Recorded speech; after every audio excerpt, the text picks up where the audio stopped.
My name is Eleanor Vance. I am 72 years old. For 12 years, I believed that my usefulness was the same as my worth. I measured my value in baked casseroles, folded laundry, and the number of hours I could soothe a crying grandchild so his parents could have a date night. I used to believe that to be needed was to be loved. Now I know the difference is a quiet, cavernous space. The revelation didn't arrive in a storm of anger or a clash of slammed doors. It came softly on a Tuesday afternoon over the phone. My son, Mark, was at a coffee shop. I could hear the distant hiss of a milk steamer and the clink of ceramic on saucer. He was telling me about their Christmas plans. "So, we've decided to take the kids to a cabin in the mountains this year," he said, his voice bright with an excitement that wasn't meant for me. "Just the four of us. We need some space, a chance to connect as our own little family unit." I sat in my armchair, the floral print worn smooth from years of use, and looked at the steam rising from my cup of tea. Family unit. The words hung in the air long after he'd said them, like a faint, bitter smoke. A unit that, it seemed, no longer included me as a component. I had hosted every Christmas for the last 2 decades. I had cooked the turkey, set the table, and wrapped the presents that spilled from under the tree, many of which I'd purchased myself. I didn't argue. I didn't raise my voice or let the tremor in my chest travel to my words. "Of course, dear," I said, my tone as even as a folded sheet. "That sounds lovely. The children will adore the snow." We spoke for a few more minutes about logistics. Could I check their mail? Did I mind holding on to a few packages for them? I agreed, as I always did. When the call ended, I placed the phone back in its cradle. The silence in my house was suddenly different. It wasn't the peaceful quiet of solitude. It was the hollow echo of exclusion. I had built my life around the scaffolding of their needs, and they had just dismantled it without a second thought. A coldness settled in my chest, a deep, slow chill that had nothing to do with the winter air outside. It wasn't the feeling of a knife, but the dull, persistent ache of a bruise you can't remember getting, one that has been darkening under the surface for years. That's when I knew. I had to save myself. They wouldn't. They never asked if I needed saving. I never told them I was drowning. If you're listening from a quiet kitchen or a lonely living room, or the driver's seat of a car parked just to have a moment to yourself, maybe we're not so different. Maybe you also know the sound of a door you didn't have to open because you were never invited to walk through it. I used to be an accountant for a small textile firm before I retired. I spent 40 years balancing ledgers, tracking expenditures, and ensuring every penny was accounted for. My mind has always found a strange comfort in the certainty of numbers. Numbers don't have subtext. They don't say one thing and mean another. They simply are. The day after Mark's phone call, I retrieved my old ledger book from the cedar chest at the foot of my bed. I brewed a pot of coffee, sat at the dining room table where so many family meals had been served, and I began to do the math. Not for a company, but for my own life. It started with the big things.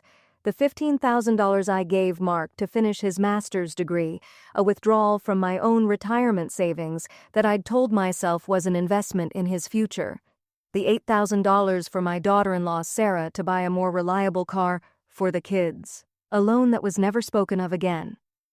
The $5,000 for my grandson Liam's emergency appendectomy, covering the deductible their insurance wouldn't.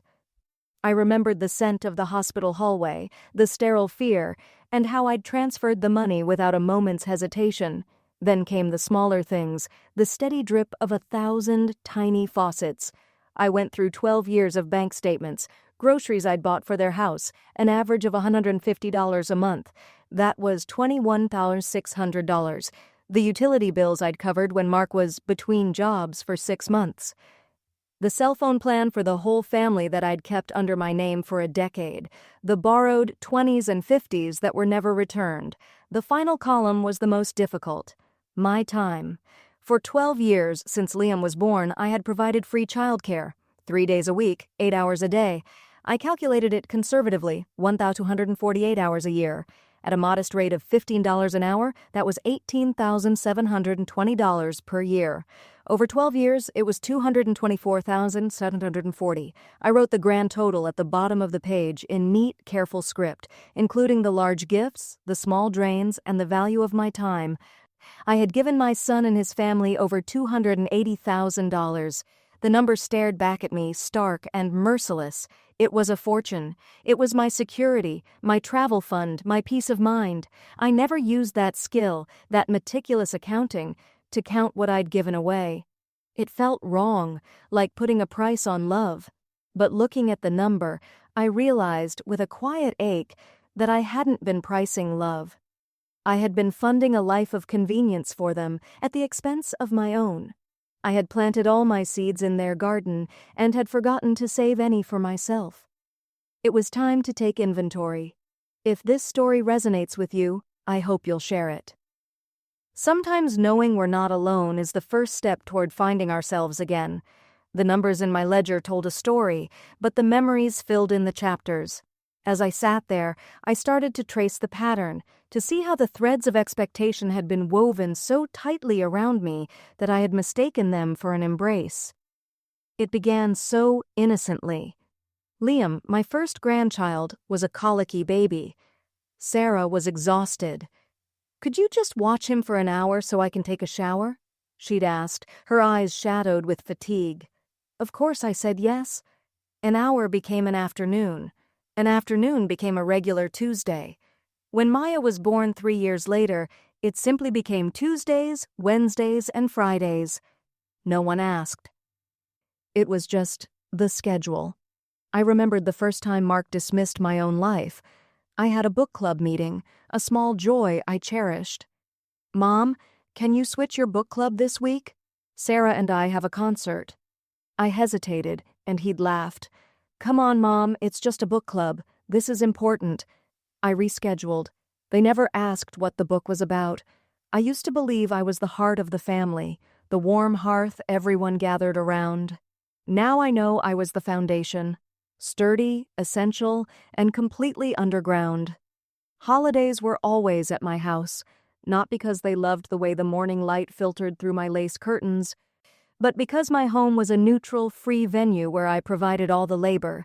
I cooked, I cleaned, I set the table, and I washed the dishes while they packed up leftovers and children, calling their thank yous over their shoulders as they walked out the door. I was the host, but never the guest of honor. I had become furniture in my own family's life. A comfortable armchair, sturdy, always there for them to sink into, but rarely truly seen. You don't ask an armchair if it's tired. You don't thank a table for holding the weight of your feast. You simply expect them to be there. The pattern wasn't just about what they asked for, but what they never offered. They never invited me to their home for a meal they cooked.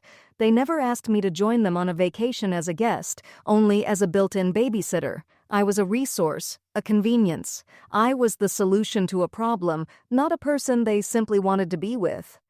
A strange thought bloomed in my mind, quiet but persistent. This year, I'll try bringing nothing to the table, not my time, not my money, not my home, and see who still invites me to sit down. For the first time, the thought didn't fill me with fear. It felt like a key turning in a lock I hadn't realized I was behind. My rebellion didn't start with a declaration of war.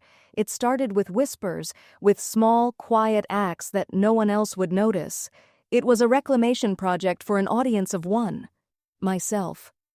First, I stopped answering the phone on the first ring. When Mark or Sarah called, I let it ring 3, sometimes 4 times. I'd take a slow breath, finish stirring my tea, and then pick it up. It was a tiny shift, but it was mine. I was answering on my time, not theirs. Next, I drove to my bank, a different branch than the one I usually used, and opened a new savings account. I began transferring my retirement funds and a significant portion of my savings into it. The account was in my name only, with no links to any of our previous joint dealings. It was a quiet, digital wall. That same week, I called my lawyer, a kind man who had handled my husband's estate. I didn't tell him the whole story, just that I wanted to review my will and set up a trust to protect my assets. He didn't pry. He simply said, "It's always wise to ensure your future is in your own hands, Eleanor." His validation was a balm. The most profound change, however, happened in my own backyard. My neighbor Carol saw me wrestling with a patch of overgrown rose bushes. "You look like a woman on a mission," she said over the fence, smiling. "Just clearing out some dead wood," I replied. "You do so much for your family," she said, her tone gentle. "I hope they appreciate you." And for the first time, I spoke a sliver of the truth aloud. "I'm not so sure they do anymore," I said, and the admission didn't break me. Later that week, cleaning out a closet, I found it, my old Pentax K1000 camera, nestled in its worn leather case. My husband had given it to me on our 10th anniversary. I used to love photography, the art of capturing light, of finding beauty in the mundane. But life, and then grandchildren, had filled my hands with other things. I bought a few rolls of film. I started taking pictures again, not of smiling children, but of the way dust motes danced in a sunbeam, the intricate frost on a window pane, the tired grace of a fallen leaf. I took a photo of my empty dining room table. For the first time in years, it wasn't set for anyone but me. The quiet click of the shutter felt like a vote of confidence. I was doing something just for myself, because it brought me joy. It was the first taste of a freedom I had long forgotten. The call came in late March. The crocuses were just beginning to push through the soil, brave little sparks of purple and yellow. It was Mark. His tone was breezy, full of the casual assumptions that I now saw as a form of architecture, the very structure of our relationship. "Hey, Mom," he started. "So, Easter is coming up. We were thinking the usual. Your ham, the scalloped potatoes. Sarah wants to invite her sister's family this year, too, so it'll be about 15 people. Just give me a list of what you need me to pick up." There it was. Not a question, but a statement of fact. A deployment order. For a moment, the old Eleanor, the one who kept the peace at all costs, wanted to answer, "Of course, dear." But the woman holding the phone was different. She had an accountant's ledger and a roll of film in her camera. I took a slow, deliberate breath. The silence stretched. "I won't be available this year, Mark," I said. My voice was calm, clear, and as solid as an old oak tree. The silence on his end was of a different kind. It was the sound of a system crashing. "What? What do you mean you won't be available? You always host Easter." "Yes," I said, the word carrying the weight of 100 other Easters, Thanksgivings, and birthdays. "I know." He waited for an explanation. For an excuse, a doctor's appointment, a prior engagement, something he could negotiate or dismiss. I gave him nothing. The space I left was for him to fill, and he filled it with sputtering confusion. "But what are we supposed to do? Sarah already told her sister. Everyone is expecting to come to your house." I could hear the edge of panic in his voice. It wasn't the panic of a son worried for his mother's well-being. It was the panic of a manager whose most reliable employee has just quit without notice. "That's exactly why I need to stop," I said finally. The words were quiet, but they landed with the force of a gavel. "Why? What's wrong?" he demanded, his voice rising. I did not offer a justification. I did not list my grievances. My decision wasn't a point to be debated. It was a fact to be accepted. "I've just made other plans," I said. He was actually helpless, and the realization was dawning on him in real time. The logistics, the expense, the sheer work of a 15-person holiday meal was a mountain he had never had to climb because he had always lived in its shadow. My shadow. And for the first time, I was stepping into the sun. I did have other plans. The day after my conversation with Mark, I booked a small cottage on the Oregon coast for 2 weeks. I packed a suitcase with warm sweaters, comfortable shoes, 2 novels I'd been meaning to read, and my old Pentax camera. I told no one my exact location, only leaving a note for Carol to collect my mail. The peace I found there was absolute. It was in the salt-scrubbed air that smelled of pine and sea, and the constant, soothing rhythm of the surf. My mornings began with a cup of coffee on a small wooden deck, wrapped in a thick quilt, watching the fog burn off the ocean. There was no one to serve, no schedule to keep but my own. The silence wasn't empty. It was full of possibility. My phone, which I kept on a charger in the kitchen, began to blow up. The first day, it was a string of confused texts from Mark. "Mom, where are you? Is this about Easter? This isn't funny. Sarah is freaking out. Her sister is asking what's going on." The next day, the tone shifted to anger, then to a pleading desperation. "Mom, please, call me. Are you okay? We're worried. Liam and Maya are asking where Grandma is." I read them, a quiet ache settling in my chest for the grandchildren I missed, but I didn't answer. The guilt I expected to feel was surprisingly absent. In its place was a growing sense of clarity. Their worry wasn't for me, but for the sudden gaping hole I'd left in their support system. I walked for hours on the cold, damp sand, collecting smooth stones and taking black and white photos of the dramatic, lonely coastline. I found a small bookstore in the nearby town and joined a conversation with the owner about classic novels. I discovered a tiny cafe that served the best clam chowder I'd ever tasted and fell into easy conversation with a group of women my age who met there every Friday. They were painters, retired teachers, gardeners. They asked me about my photography. They didn't ask what I could do for them. One evening, watching the sun dip below the horizon in a blaze of orange and purple, I realized I hadn't felt this much like myself in decades. The guilt had been a cage of my own making. I had believed my purpose was to hold their world together. Here, by the vast, indifferent ocean, I was letting go of that belief. And in its place, I was simply Eleanor. Have you ever had to choose yourself over keeping the peace? Tell me in the comments. Every story lights someone else's path. While I was breathing in the sea air, the world I had propped up for so long began to tilt on its axis. I heard about it later, in bits and pieces, from my niece, who called just to check in. The Easter celebration at Mark and Sarah's house was, by all accounts, a catastrophe. They had tried to replicate my holiday, but they had no idea of the intricate mechanics behind the magic. Mark attempted to cook a ham, and it came out dry on one end and undercooked on the other. Sarah, stressed and resentful, bought grocery store potato salad that sat untouched in its plastic container. The house, usually spotless when I was in charge, was cluttered. The children, sensing the tension, were irritable and loud. Sarah's sister and her family arrived to a scene of domestic chaos. The first question out of her sister's mouth was, "Where's Eleanor? I was so looking forward to her scalloped potatoes." Mark, cornered and embarrassed, had to admit the truth. "She said she wasn't available." The judgment in the room, my niece recounted, was palpable. "You didn't invite your own mother for Easter?" someone asked, aghast. The narrative they had so carefully constructed of the perfect, happy family began to fray at the edges. Without my silent labor as the backdrop, their lives looked less idyllic and more helpless. The extended family saw the reality for the first time. They saw that the effortless holidays they had enjoyed were anything but. They were the product of one woman's immense and unacknowledged effort. Whispers started. The story, as stories do, traveled through the family network. "Did you hear? Mark and Sarah tried to do Easter themselves. Apparently, they didn't even have Eleanor there." The crumbling of their image wasn't loud or public in a viral sense, but in the small, closed world of family and community, it was devastating.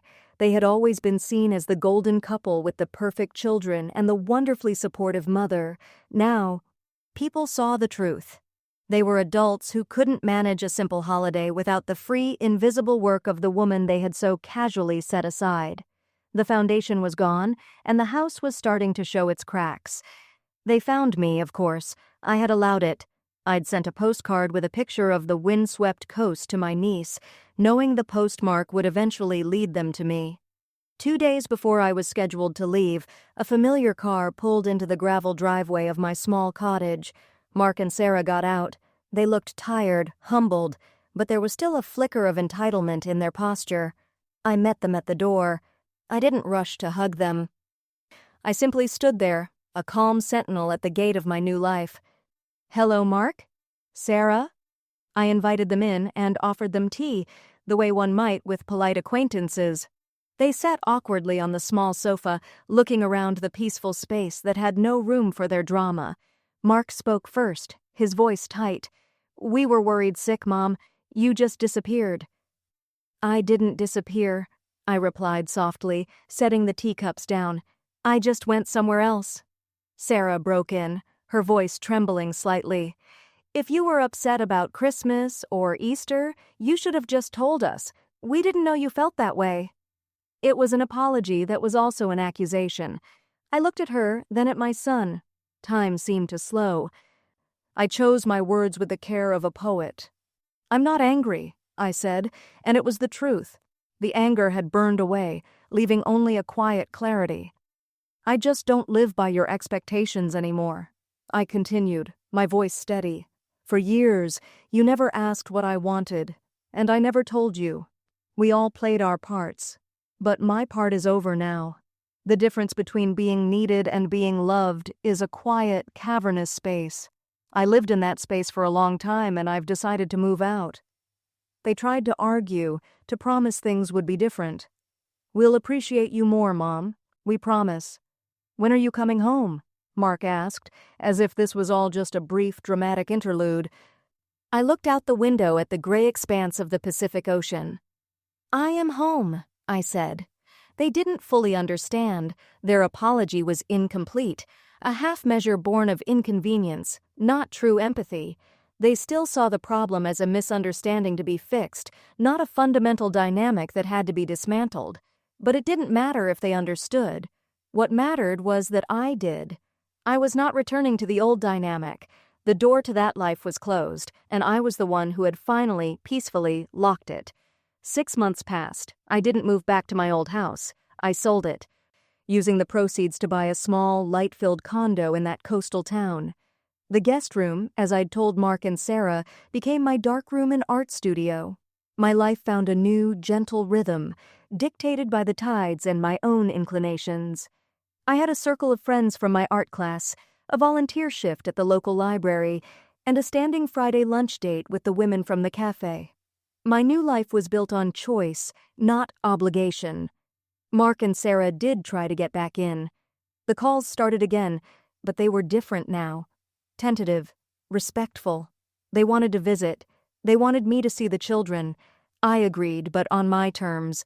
Clear boundaries, set calmly and without negotiation. "You are welcome to visit me here," I told Mark over the phone. "You will need to book a hotel. My studio is in use.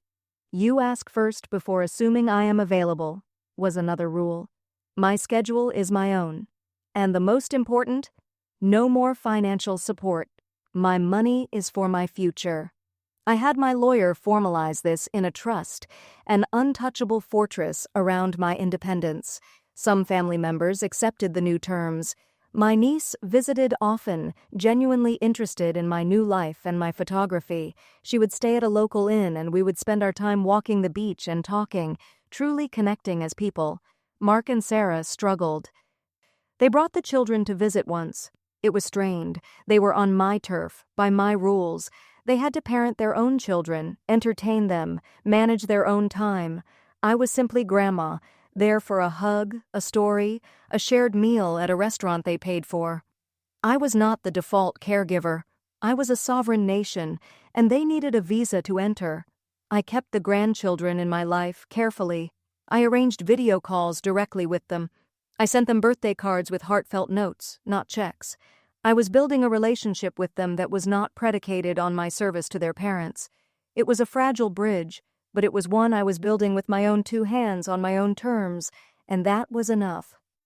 I am sitting on my small balcony now, overlooking the harbor. The morning air is cool and smells of salt. My camera rests on the table beside a cup of chamomile tea.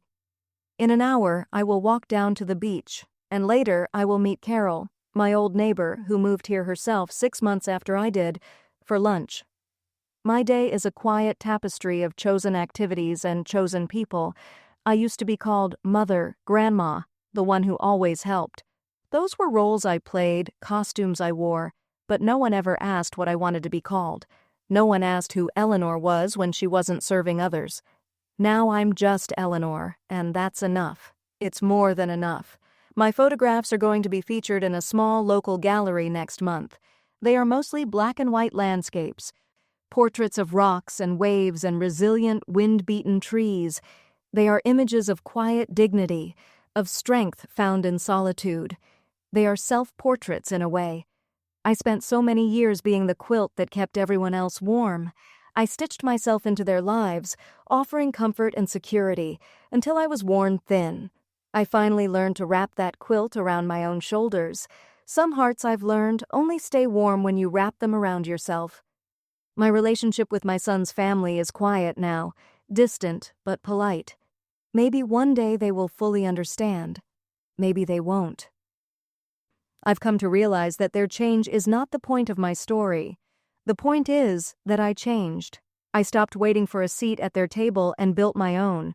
If you're hearing this story, perhaps it's because a part of you is waiting too. Waiting to be seen, to be appreciated, to be invited. This is what I know now. The only invitation that truly matters is the one you extend to yourself. Thank you for staying with me through this story. If you know someone who might need to hear it, please share. And remember, it's never too late to save a seat for yourself.